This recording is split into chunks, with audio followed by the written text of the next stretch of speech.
धीरे अब धीरे धीरे हम इस टॉपिक में आगे बढ़ेंगे। Today is the zero basic class of company law, और एक गाने के साथ इसकी शुरुआत करेंगे। एग्जीक्यूटिव में भी, प्रोफेशनल के लिए भी। क्या आप रेडी हो? तो देखिए, कंपनी लॉ की हम बात कर रहे हैं और लॉ आपके लिए एक मेन इंपॉर्टेंट टॉपिक है। अब मेरे साथ साथ आप जरा गाना फिर आगे चलेंगे। धीरे धीरे से मेरी जिंदगी में आना। क्या बोला मैंने? प्लीज कम ऑन, आपसे तो फ्रैंक तो एग्जीक्यूटिव प्रोफेशनल के बच्चे हैं। यस, बोलिए मेरे साथ एक ही सुर में। धीरे धीरे से मेरी जिंदगी में आना। किसी को नहीं कह रही मैं, इस लॉ को कह रही हूं, कंपनी लॉ को, बिजनेस लॉ को, इकोनॉमिक लॉ को, लेबर लॉ को। तो ये धीरे धीरे से क्या आएगा आपकी जिंदगी में। एक बार फिर से बताइए, अंदाज मजा होना चाहिए। कौन कहते कि आप पढ़ाई करो? Don't take stress. पढ़ना है लेकिन मरना नहीं है, पढ़ना है। तो मैंने क्या बोला? धीरे धीरे, यस कम ऑन, धीरे धीरे से मेरी जिंदगी में आना। अब ऐसे मत करना तू ना, लॉ सिर्फ। Are you got the point ना? सो देखिए, अब सबसे पहले हम बात करेंगे कंपनी लॉ की, और कंपनी लॉ को चैप्टर तक पहुंचाने में मुझे 2 क्लास लगेंगी। मतलब जब हम चैप्टर तक पहुंचेंगे उससे पहले मुझे जीरो बेसिक 2 क्लासेस लगेंगी। 2 क्लासेस को आपको बड़े मजे से सिर्फ सुनना होगा, कुछ भी नहीं लिखना है। आपके क्रक्स देखिए, आपको अगर स्क्रीन पे नजर आ रहा हो तो बहुत ही सुंदर क्रक्स, जो कि सीएस पास करने के लिए बेहद जरूरी है। बहुत ही अच्छे नोट्स, आपके test, each and everything is ready. लेकिन इस चैप्टर तक पहुंचने के लिए हमें कितनी क्लासेस लेनी पड़ेंगी? 2 जीरो बेसिक क्लास लेनी पड़ेगी। अब हम यहां पे शुरुआत करते हैं। हम कहते हैं जी, सबसे पहले ये बताइए कि कंपनी तो है ही, ये जो शब्द है कंपनी, प्लस इसमें मैं एक और शब्द अगर जोड़ दूं, कंपनी लॉ। अगर इसके अंदर मैं एक और शब्द जोड़ दूं, कंपनी लॉ, तो कंपनी शब्द पढ़ने से पहले हमें पता होना चाहिए what do you mean by law. क्या बोला मैंने? What do you mean by law का मतलब क्या है? तो आप क्या समझते हो लॉ का मतलब क्या है? मैम, अगर हम सब कुछ समझते तो आपके पास पैसे दे के नहीं आते, हम अपने घर ही समझ लेते। Okay, I know very well. Law का मतलब होता है set of rules and regulation. क्या बोला? मेरे साथ साथ बोलना है, set of rules and regulation. कि मैम लॉ का मतलब होता है set of rules and regulation. लेकिन मुद्दा ये होता है कि जैसे आपने कहा set of rules and regulation, ये मुझे समझ में आया है, बट मैम आप ये बताइए कि लॉ बनाया क्यों जाता है? देखिए, इस कोर्स में और अदर कोर्स में अंतर समझिए। यहां पे ये भी समझना है ये क्या है, और ये भी समझना है ये क्यों है। क्या बोला मैंने? क्यों है। जैसे एक डॉक्टर के पास जाते हैं, एक आम डॉक्टर होता है, एक एमबीबीएस होता है। जब एक आम डॉक्टर के पास जाते हैं, बोलते हैं डॉक्टर साहब कि क्या, कि बुखार हो गया जी, बुखार हो गया, हाँ जी, लो तो लाल हरी नीली पीली 4 गोली ले जाओ, कोई सी तो सेट हो जाएगी। अब वो जो नॉर्मल डॉक्टर के पास आप दवाई लेने के लिए गए, उसने आपको 4 गोली दी, किस हिसाब से दी? लाल दी, हरी ली, नीली दी, पीली दी। 4 क्यों दी? जल्दी बताइए, 4 क्यों दी? कम ऑन रिप्लाई, 4 क्यों दी? जल्दी जल्दी बताओ क्यों दी? हाँ, क्योंकि उसे पता है मैं 4 गोली दे देता हूं, किसी का तुक्का सेट हो जाएगा। लेकिन जब एक प्रोफेशनल डॉक्टर, एक एमबीबीएस के पास हम जाते हैं, तो वहां पे हमें 1 टैबलेट 2 टैबलेट दी जाती है। उसका लॉजिक क्या है? उसका लॉजिक एकदम साफ है। वहां पे 1 या 2 टैबलेट इसलिए दी जाती है क्योंकि उन्हें ये भी पता है क्या है, और उनको ये भी पता है कि क्यों है। तो ये जो आप डॉक्टर बनने जा रहे हो, कंपनी के डॉक्टर आप ऐसे वाले बनने जा रहे हो, आपको ये भी पता है क्या है, और आपको ये भी पता होना चाहिए ये, आवाज नहीं, ये क्यों है। Are you got the point? So सबसे पहले ये बताइए लॉ क्यों होता है। कम ऑन, आपसे मुझे जवाब चाहिए, आप बताइए। ये लाइव वाले बच्चे, लाइव में भी काफी बच्चे जुड़े हुए हैं, आप भी प्लीज कृपया करके अपनी वाणी से कुछ बोलिए, कुछ बताइए, यहां तक पहुंचाइए। लॉ क्यों होता है? कम ऑन जल्दी बताइए, लॉ क्यों होता है? कौन बताएगा? ये कह रही है मैम ताकि कोई फ्रॉड ना हो सके। लॉ क्यों बनाया जाता है? What is the objective behind the law? समाज को चलाने के लिए, समाज में लोगों की रक्षा करने के लिए, प्रजातंत्र को सही से चलाने के लिए हमें कानून की आवश्यकता होती है। हर एक राज्य का उद्देश्य होता है मेरी प्रजा खुश रहे, यस और नो। तो इट मींस इसी तरीके से यहाँ पे जो लॉ बनाए जाते हैं टू रेगुलेट सोसाइटी। क्या बोला नंबर 1 मैंने?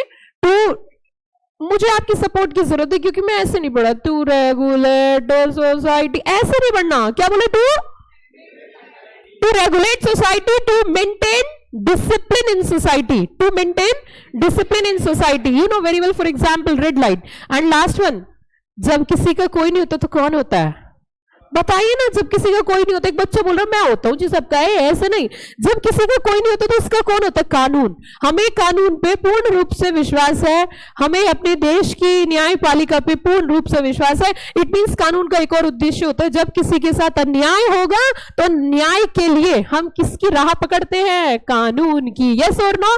तो तीन बातें हमें समझ में आई कि समाज में क्या बताइए, पहले बात तो लॉ किसके लिए बनाया जाता है? कम ऑन, सोसाइटी के लिए। किसके लिए? सोसाइटी के लिए। सोसाइटी के लिए क्यों बनाया जाता है? To regulate society, to maintain discipline in society and for justice, for न्याय के लिए। उसी के साथ तीन बातें हमें समझ में आई कि अब अगले पॉइंट पे चलते हैं कि लॉ को बनाता कौन है। यह भी एक मुद्दा आता है कि लॉ कौन बनाता है। तो वैसे तो लेजिस्लेचर बोला जाता है, लेकिन नॉर्मल भाषा में मैं आपको बताऊंगी। धीरे धीरे मुझे आपका पीढ़ी एक जैसे स्टेयर्स होती है ना, एक पैड़ी, दूसरी, दूसरी, तीसरी, चौथी, इस तरीके से पौड़ी पौड़ी चढ़ता जा, जय माता दी करता जा। तो आपको पौड़ी पौड़ी चढ़ना है, मतलब सिंगल सिंगल स्टेयर्स आगे बढ़ना है, क्योंकि आपका यहाँ पे बेस है, और बेस जितना ज्यादा मजबूत तुम्हारा होगा उतना ही अच्छा आप एग्जीक्यूटिव में परफॉर्म करोगे। अब मैंने आपसे पहले ही कहा कि मुझे चैप्टर तक पहुंचने में 2 क्लास लगती है।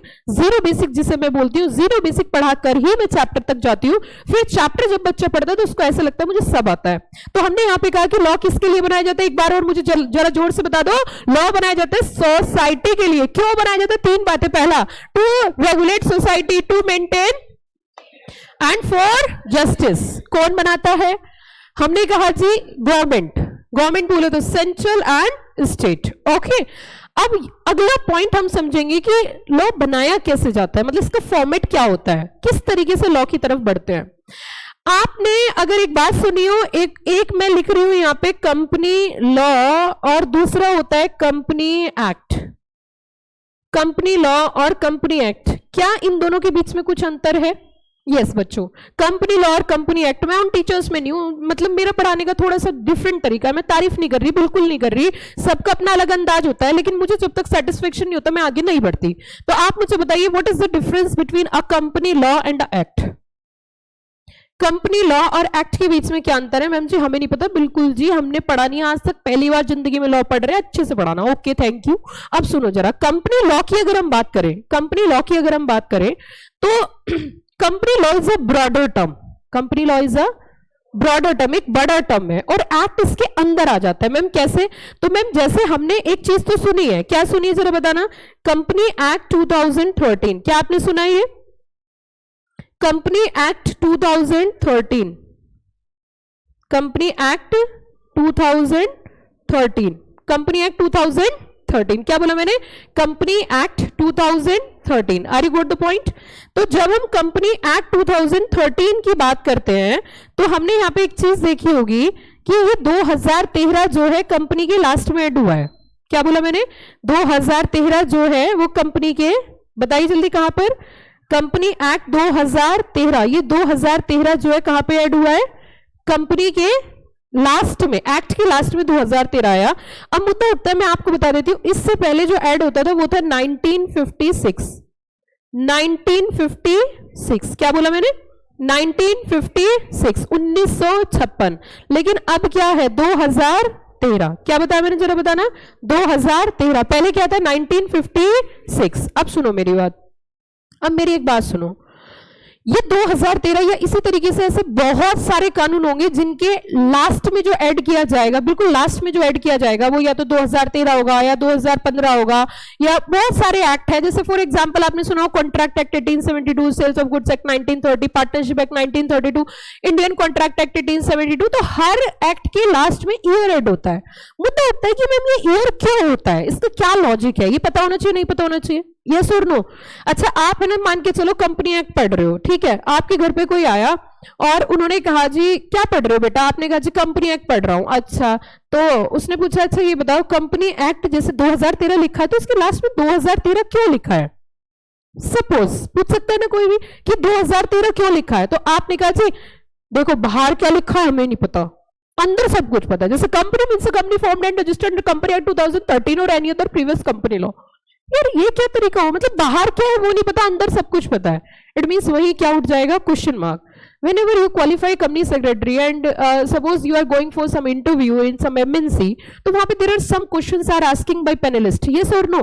आपसे कुछ क्वेश्चन ही पूछे जाएंगे, सारे तो नहीं पूछ लेंगे। मान के चलो उन्होंने आपसे 4 क्वेश्चन पूछा, आपने चारों के आंसर गलत दिए, चाहे आपको पूरा कंपनी एक्ट आता है, क्या वो आप पे विश्वास करेंगे? नहीं ना। तो इसीलिए हमें जीरो बेसिक जरूर पता होना चाहिए। 2013 इसलिए आता है, किस लिए आता है जरा समझिए। एक्चुअली जब भी कभी 2013 लिखा जाता है तो इसकी एक जर्नी होती है एक्ट की। एक्ट की क्या होती है? जर्नी। सबसे पहले एक बिल होता है। क्या बोला मैंने? सुना आपने? बिल फाड़ दिया, बिल मतलब XYZ सो मेनी थिंग्स आपने सुना होगा। सबसे पहले एक बिल की ड्राफ्टिंग होती है। बिल की क्या होती है? और उसकी ड्राफ्टिंग करने के लिए कमेटी का गठन किया जाता है। वो कमेटी बिल को ड्राफ्ट करती है, फिर बिल ड्राफ्ट होने के बाद पास होने के लिए जाता है। अब पास होने के लिए कहां पर जाता है? पार्लियामेंट के पास। पार्लियामेंट के 2 हाउसेस है, अगर आपने जीके पढ़ी है तो थोड़ी बहुत, उसमें एक अपर हाउस है, दूसरा लोअर हाउस है। दोनों हाउस में पास होता है। पास होने के बाद प्रेसिडेंट के पास एसेंट के लिए, एसेंट का मतलब होता है सहमति। क्या बोला मैंने? सहमति के लिए प्रेसिडेंट के पास जाता है। प्रेसिडेंट अगर सेटिस्फाइड होते हैं तो वो उस पर अपनी एसेंट देते हैं इन the form of signature. In the form of, जब सिग्नेचर साइन कर दिए जाते हैं, साइन करने के बाद, क्या बोला मैंने? साइन करने के, फिर से बताइए, साइन करने के बाद that bill is convert into act. That bill is convert into act. क्या बोला मैंने? Bill is convert into act. और वो जो साल होता है, जिस साल में साइन किए जाते हैं, वो साल हमेशा हमेशा के लिए उस एक्ट के साथ ऐड हो जाता है। जैसे कि कंपनी एक्ट 2013, समझ आया? इट मींस जितने भी एक्ट जो भी पास किए जाते हैं उनके लास्ट में जो ईयर ऐड होता है वो वही ईयर होता है जिस ईयर में उनको एसेंट मिली है, प्रेसिडेंट ने साइन करके एक्ट बनाया है। Got the point everybody? Anybody having any doubt right now? Any doubt? Complete हो गया? अब सुनो, अब हमने कहा कि कंपनी एक्ट 2013, इट मींस कोई भी कानून आप पढ़ोगे उसकी जर्नी यही रहेगी। क्या? जल्दी फास्ट बताइए। सबसे पहले क्या होता है? बिल। बिल की क्या होती है? ड्राफ्टिंग। ड्राफ्टिंग कौन करती है? कमेटी। पास होने के लिए कहां जाता है? पार्लियामेंट। पार्लियामेंट के कितने house? 2, 1 is a lower, other 1 is a upper. Pass होने के बाद किसके पास जाता है? प्रेसिडेंट। प्रेसिडेंट क्या देते हैं? Assent. Assent in the form of signature and that bill is convert into, तो बिल किस में कन्वर्ट हो गया? एक्ट में। वही ईयर उसके साथ हमेशा हमेशा के लिए क्या कर दिया जाता है? ऐड कर दिया जाता है। क्लियर या all clear? Question number 1 ma'am, मेरा एक क्वेश्चन है मैम, मैंने कहा हाँ बताओ, मेरा एक क्वेश्चन है मैम, मैंने कहा हाँ बताओ ना, कि मैम क्वेश्चन ये है, जैसे मान के चलो कोई एक्ट पास हो गया और उसके अंदर मैम सपोज 470 सेक्शन है, एक एग्जांपल ले लेते हैं, वो मैं आगे चल के आपको बताऊंगी, अभी मैं बहुत बड़ी बात बता रही हूँ, अभी आपको सेक्शन तक तो मैं ले जा ही नहीं रही हूँ। 470 सेक्शन है मैम, मैंने कहा बिल्कुल 470 सेक्शन है, तो मैम क्या वो सारे सेक्शन जिस दिन एक्ट आता है उसी दिन से लागू कर दिए जाते हैं? लागू करने को बोलते हैं इफेक्टिव, क्या बोलते हैं? तो क्या मैम उसी दिन से लागू कर दिए जाते हैं या मैम कुछ टाइम लगता है? मैं आपको बताती हूँ इसके लिए क्या तरीका होता है कि गवर्नमेंट के पास, गवर्नमेंट को पावर दी गई है वो नोटिफिकेशन से, क्या बोला मैंने? नोटिफिकेशन से, एक नोटिफिकेशन का मतलब होता है अपने पत्र के थ्रू वो बताते हैं कि इस तारीख से कितने सेक्शन लागू होंगे, कितने सेक्शन लागू होंगे। मैम समझ नहीं आया, दिमाग घूम गया मैम, बहुत टफ लग रहा है, बहुत टफ, ओ माय गॉड। सुनो, जैसे कोई एक्ट होता है उसके अंदर सेक्शंस होते हैं, तो मुद्दा नंबर 1, जैसे कोई आज एक्ट आया तो सारे सेक्शन एक साथ समाज पे लागू कर देंगे, is it possible? Not possible. तो थोड़े थोड़े करके भी हम लागू कर सकते हैं। तो उसमें क्या होता है कि जैसे शुरू में 470 में से हमने 100 सेक्शन लागू किए, तो बोला जी 31 तारीख से ये 100 सेक्शन कंपनी एक्ट, नए कंपनी एक्ट के लागू होंगे, फिर बाकी के 100 सेक्शन जी अगली इस तारीख से लागू होंगे, फर्दर सेक्शन इस तारीख से लागू होंगे। कुल मिला के क्रक्स क्या हुआ कि जरूरी नहीं है सारे सेक्शन एक दिन से लागू हो, और ऐसा भी नहीं है जिस दिन एक्ट पास हो गया तो उसी दिन से आपका कानून पिक्चर में आ गया, आपके सेक्शन लागू हो गए, उसके लिए नोटिफिकेशन आता है, नोटिफिकेशन के अंदर इफेक्टिव डेट होती है। Are you got the point? तो ईयर अलग हो सकता है और इफेक्टिव डेट भी अलग हो सकती है। ये मेरे बहुत काम की बात बताई, आपको डीप बात बताई, और प्रैक्टिकल से बात है भैया, कानून पास हो गया जरूर नहीं लागू हो गया, लागू करने के लिए अलग से क्या दी जाती है? इफेक्टिव डेट दी जाती है। अब यहां तक बताइए कोई दिक्कत? पीछे चले, बैक गियर लगाओगे सारे बच्चे? बैक गियर लगाएं, चलिए बैक गियर। बहुत ही अच्छा कंसंट्रेशन आपका नजर आ रहा है, पढ़ने में मजा आ रहा है नहीं आ रहा है? मैम जी बहुत बुरा लग रहा है जी, कितनी देर पढ़ाओगी ये बता दो, पढ़ाऊंगी अभी तुम्हें। ठीक है सुनो, तो सबसे पहले हमने स्टार्ट करी थी लॉ का मीनिंग। लॉ का मीनिंग क्या होता है, मेरे साथ साथ बोला, लॉ का मीनिंग क्या होता है, set of rules and regulations. Law किसके लिए बनाए जाते हैं, सोसाइटी के लिए। सोसाइटी के लिए क्यों बनाए जाते हैं, to regulate society, to maintain discipline in society and for justice. उसी के लिए साथ साथ लॉ जो है वो कौन बनाता है, गवर्नमेंट। उसके साथ एक्ट की एक जर्नी होती है। जर्नी कैसे होती है, सबसे पहले बिल होता है, बिल की ड्राफ्टिंग। ड्राफ्टिंग कौन करता है, कमेटी। कौन करता है, कमेटी। पास होने के लिए कहां पर जाता है, पार्लियामेंट के कितने हाउस होते हैं, one is a lower, other one is a upper. वहां से उसके बाद एसेंट के लिए किसके पास जाएगा, president assent in the form of signature. Act come into picture, act come into picture. इतनी बात समझ में आई। अब भैया जी दीदी जी सभी सुनो ध्यान से, भाई और बहनों सभी ध्यान से सुनना। एक बढ़िया सा गोल अंडा बनाएंगे, ये रहा बड़ा सुंदर सा गोल अंडा। अब गोल अंडे के अंदर हम क्या करते हैं जी, ये क्या है कि ये है दादी जी की रोटी गोल, पापा जी के पैसे गोल, मम्मी जी की दादी जी की लाठी गोल। ओके सुनिए, ये है सोसाइटी। ओके जी, ये है सोसाइटी मैम, हाँ जी, तो ये सोसाइटी है। अब आप जवाब देना मुझे, जनता जवाब मांगती है। इस सोसाइटी के अंदर बिजनेस चल रहा है, सुंदर सुंदर लिखूंगी, राइटिंग पे क्वेश्चन मत उठाना, बहुत इंटेलिजेंट लड़की हूं मैं। ठीक है, ये बिजनेस है, ये इकोनॉमी है। ओके मैम, थोड़ा अच्छा सा लिखिए। ठीक है जी, इकोनॉमी। और बताओ क्या लिखूं इसमें, इकोनॉमी के लिए और बताइए क्या लिखूं मैम, हमें नहीं पता, कुछ भी लिख दो। अच्छा, कंपनी है। ओके, मैरिजेस हो रही है समाज में, जो आपके काम की बात है ना मैम, हम नहीं कराएंगे शादी 5 साल से पहले। अच्छा ठीक है, तो ये क्राइम भी चल रहा है, ये लो पर्स लूट के भाग गया, अरे लड़का पर्स लूट के भाग गया। ओके, क्राइम भी चल रहा है जी, क्राइम चल रहा है। आप मुझे जवाब देना, बिजनेस को रेगुलेट करने के लिए, बिजनेस में डिसिप्लिन मेंटेन करने के लिए, बिजनेस में किसी के साथ अन्याय हो तो न्याय दिलाने के लिए कौन से कानून की आवश्यकता है, जवाब देके बताइए, कौन से कानून की आवश्यकता है। आवाज ही नहीं आ रही मैम।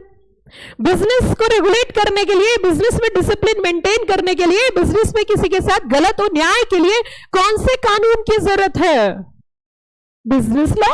क्यों डर रहे हो, डर के आगे तो जीत है भैया, डर क्यों रहे हो, तो क्या है जरा बताना, business law.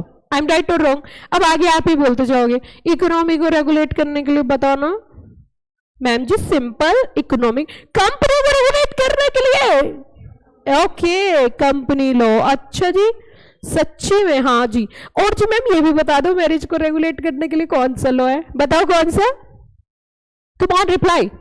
Is there any marriage law in India, idea है कुछ, nobody having any idea, idea करने की जरूरत भी नहीं है, क्योंकि marriage law is not a part of CS curriculum, even not in ET, not in executive, not in professional.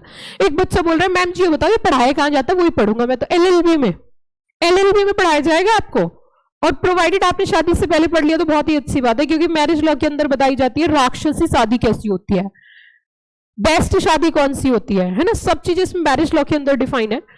तो marriage law is not a part and partial of our course curriculum, ये आपको LLB में पढ़ाया जाएगा अगर आपने पढ़ा तो, है ना। लेकिन अगर हम क्राइम की बात करें तो क्राइम को रेगुलेट करने के लिए, हाँ देखो सुनो, जैसे होता है ना, चिड़िया उड़ चिड़िया उड़ चिड़िया उड़, तोता उड़, है ना, मैना उड़, भैंस उड़, तो यहाँ भैंस उड़ा देंगे आप। सुनो अब जल्दी जल्दी रिप्लाई करके बताना, अब तोता उड़ खेलते हैं, है बेटा, ठीक है, रेडी हो ना मैम। मुझे हंसी नहीं आती है क्योंकि मैं सीएस स्टूडेंट हूँ, मेरे चेहरे से ही लोगों को पता चल जाता है मैं एक बड़ा कोर्स कर रही हूँ। अच्छा, तो इसका मतलब हम तो कर ही नहीं रहे, हमने तो किया ही नहीं है, ठीक है, तो हम तो बेवकूफ है। आप सुनो ध्यान से, जो लोग ज्यादा सीरियस दिखाई देते, जस्ट लाइक दिस, हाँ बोलो, इधर नहीं देखना, हाँ नहीं हम बात नहीं कर सकते, भाई साहब ये उम्र 50 साल में आती है, कितने में आती है, 50 प्लस में ये जाती है, जब उस टाइम आप देखते हो किसी भी अंकल को 50 प्लस में, अगर एक्सेप्शन इज ऑलवेज देयर, जैसे गाड़ी चला रहे तो ऐसे चलाएंगे, किसी बच्चे ने बोला चुप सामान लेना नहीं, देखो इधर नहीं देखना, सीधा गाड़ी चला रहे स्ट्रेट। ये उम्र का तकाजा है, इस टाइम ये आदमी बहुत फ्रस्ट्रेट है, बस डेस्टिनी पे पहुंच रहा है। ऐसे नहीं होना यार, तुम क्यों इतना फ्रस्ट्रेट, जीवन बहुत ही छोटा है ना, हर पल ऐसे जियो जैसे कि आकर रही हो, क्यों इतनी स्ट्रेस लेनी, तो आपकी तो इतनी कंज्यूमर है, why you are taking so much stress, if I am always with you don't take stress, जियो जिंदगी जी भर के।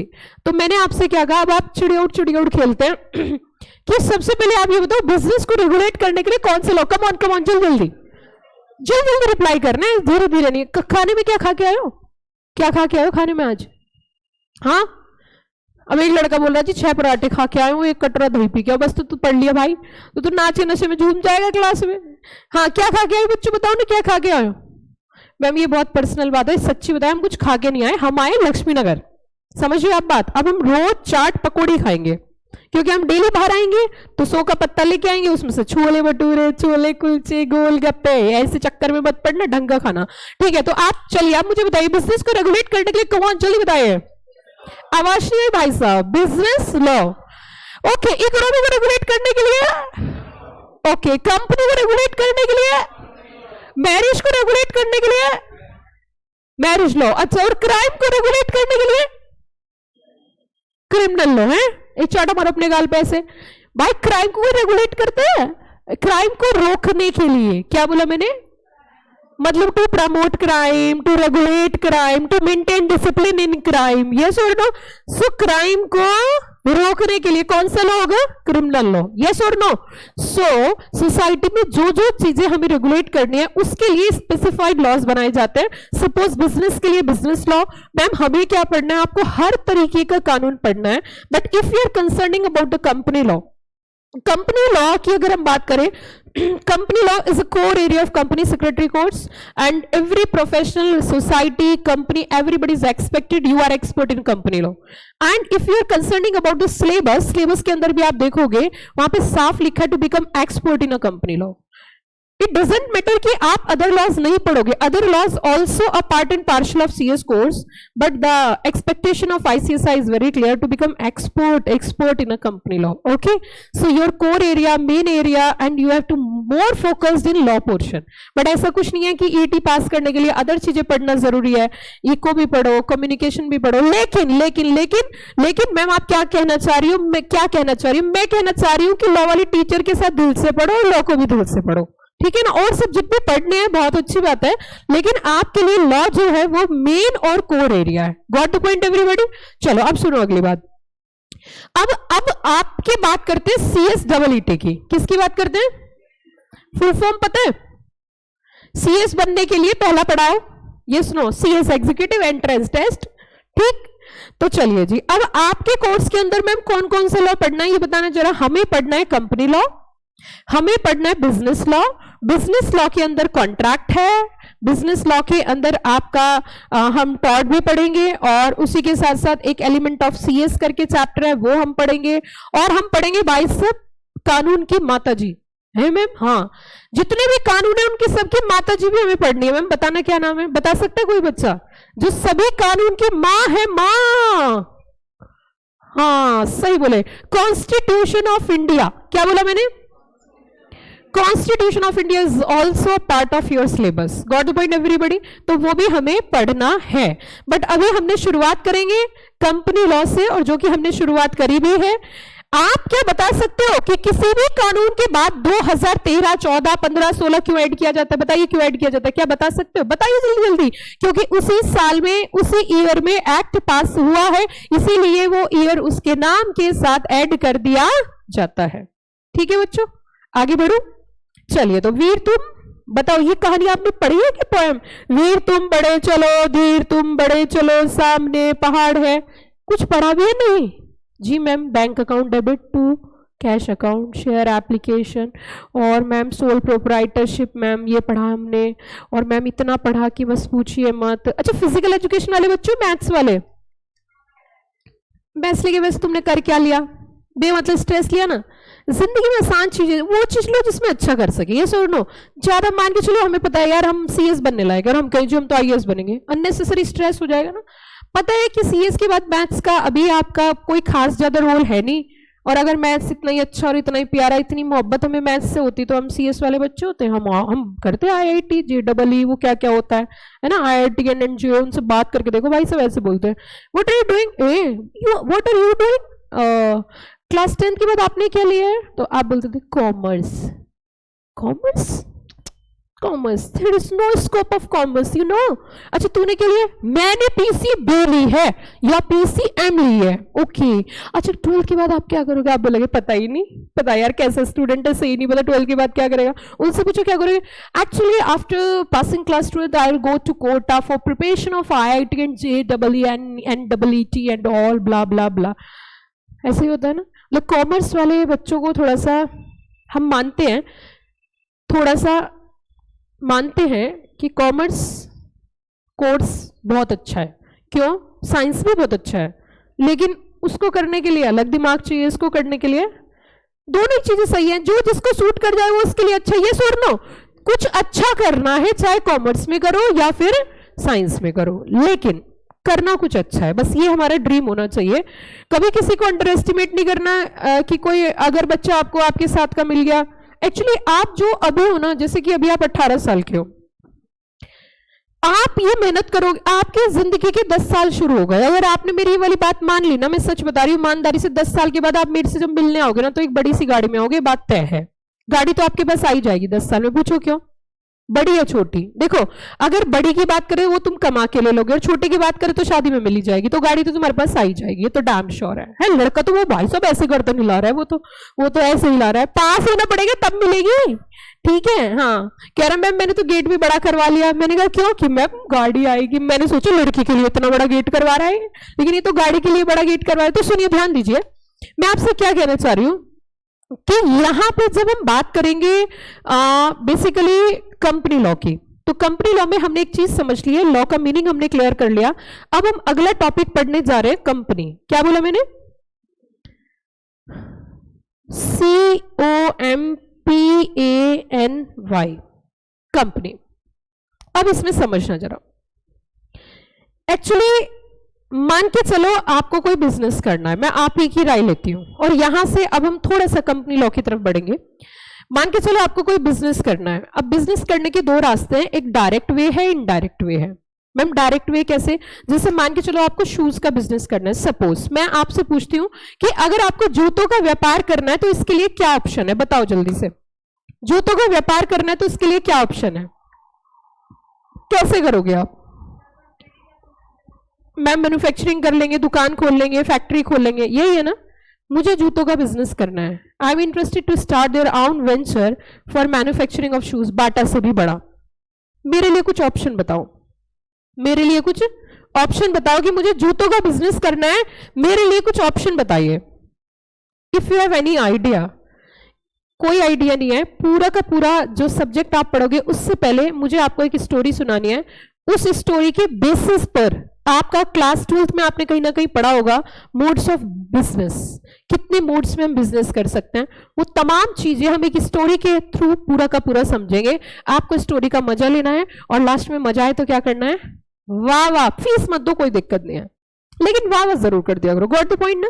फीस देने की कोई जरूरत नहीं, क्योंकि आप दे ही चुके होंगे, बस वाह वाह कर देना, ठीक है।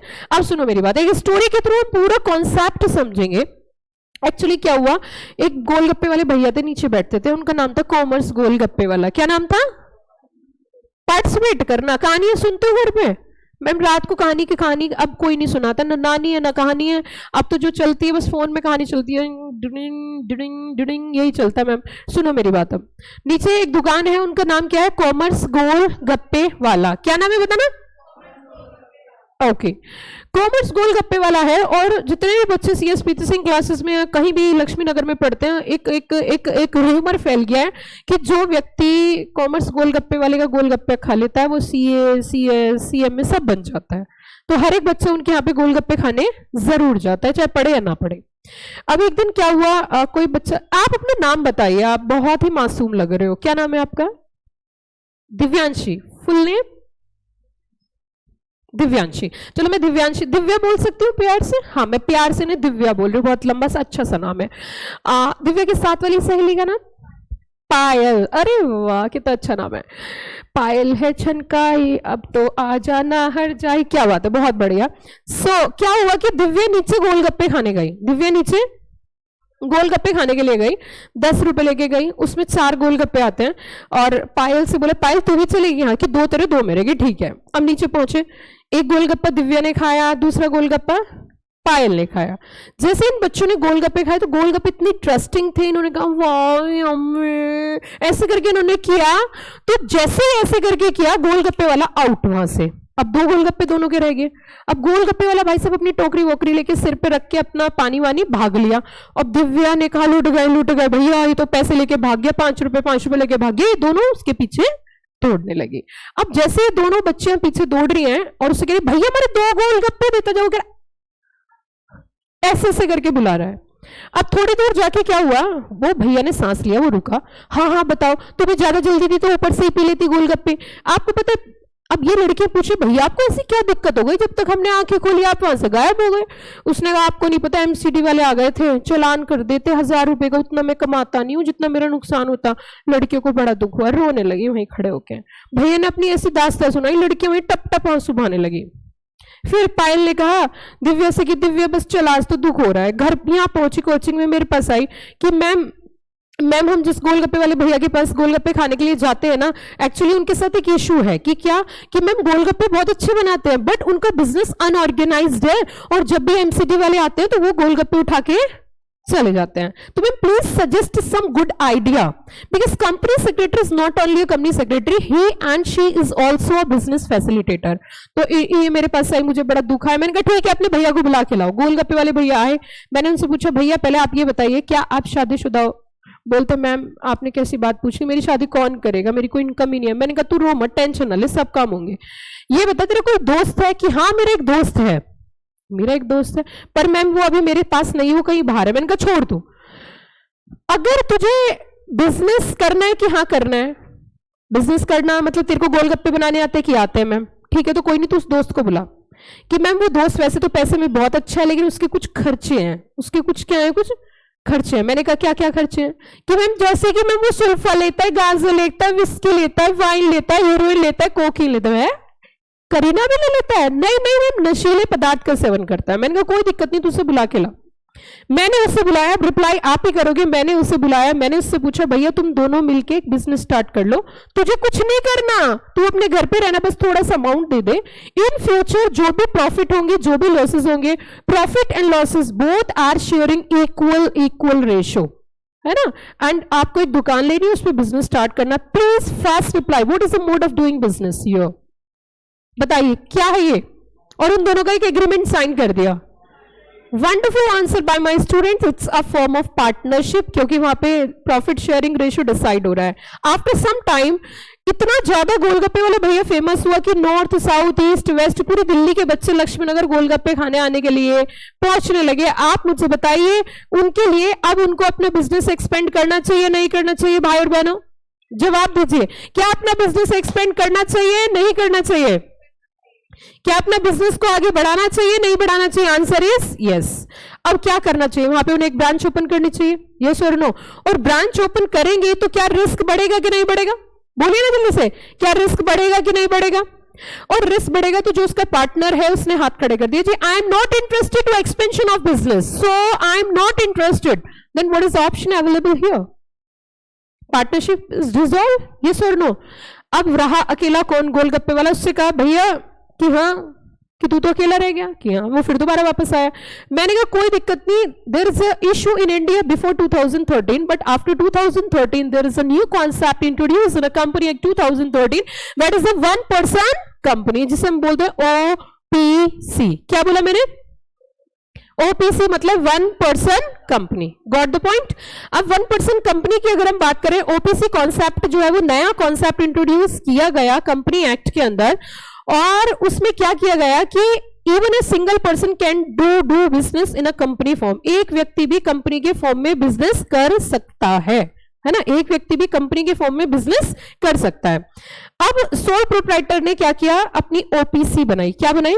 ओपीसी। बोले तो वन पर्सन एंड कंपनी का सबसे बड़ा एडवांटेज होता है सेपरेट लीगल एंटिटी। क्या बोला मैंने आपसे पहले भी बताया था, मैं अभी कोई क्लास नहीं पढ़ा रही, अभी जीरो बेसिक, सिर्फ बेसिक बातें मैं कर रही हूं। जब 2 क्लास हो जाएंगी उसके बाद मैं चैप्टर स्टार्ट करूंगी।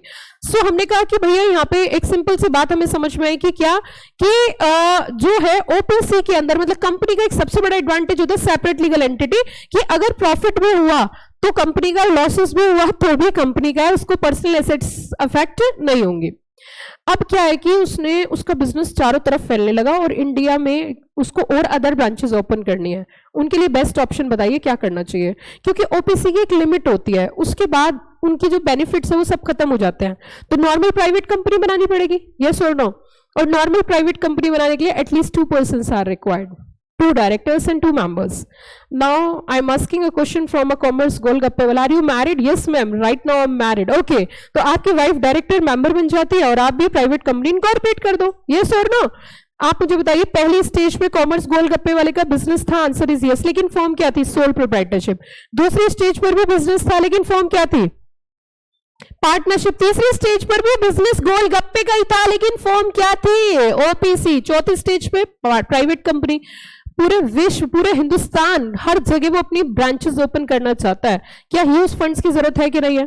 क्या ज्यादा पैसे चाहिए कि नहीं चाहिए? क्या इतना सारा पैसा कोई एक बैंक देगा? Answer is no. क्या एक एफआई देगी, financial institution? Answer is no.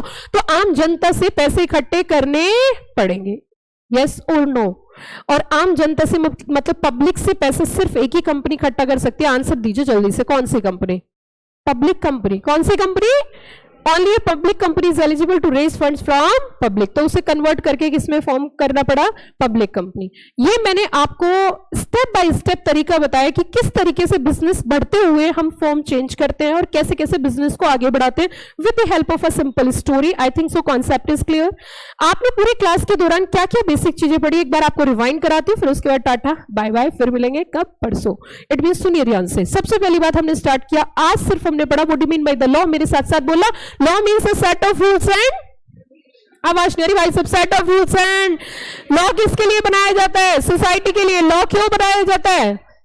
To regulate society, to maintain discipline in society and for justice. कौन बनाती है? गवर्नमेंट। उसके बाद प्रोसेस क्या होता है? सबसे पहले बिल की क्या होती है? ड्राफ्टिंग। कौन करती है? कमेटी। पास होने के लिए कहा जाता है पार्लियामेंट। कितने हाउस है? 2। उसके बाद असेंट के लिए president. Then that bill is convert into act. Okay. उसी के साथ साथ फिर हमने यहाँ पे स्टोरी के थ्रू ये समझा कितने फॉर्म्स ऑफ बिजनेस होते हैं। अगले जीरो बेसिक क्लास में हम कंपनी बेसिक समझेंगे। ये जीरो बेसिक था, अगली क्लास में हम बेसिक ऑफ कंपनी लॉ समझेंगे, पूरा कॉन्सेप्ट समझेंगे, क्या क्या चीजें पढ़नी है, चैप्टर का रूट मैप। एक्चुअली मेरा तरीका है कि जब भी कोई चैप्टर शुरू करते हैं पहले उसका रूट मैप समझते हैं और फिर चैप्टर पढ़ते हैं। तो फिर मिलेंगे हम कब? मेरी क्लास होगी आपकी अब परसों। Thank you, have a nice day. If anybody having any doubt, ma'am there is no doubt, क्योंकि अभी तो क्लास ही नहीं हुई, तो फिर परसों मिलते हैं। ओके।